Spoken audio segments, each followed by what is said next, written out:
wala kami pasok ngayon, so kailangan na din namin mag-relax. So nakaka-excite kasi riding game na mapapanood natin, especially in that.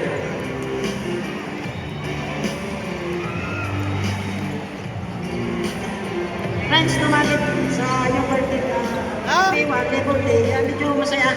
Okay naman. Medyo kahit na medyo mahaba ang pila, magtsatsaga kami. Kasi medyo libre eh. Maka-relax.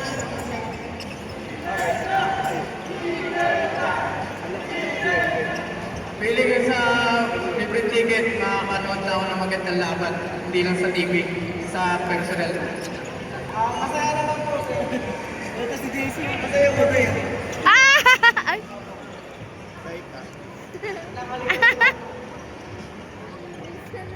Ayos ah! Na-interview pa kayo ah. Ay, maraming salamat sa PBA na bigyan kami ng favorite ticket. Ay, pilit namin kasi marami yung take ang ating ticket. Salamat, PBA. Salamat po, PBA. Hindi nyo kami na... Kasi nag-vlog. Para dito sa libre na...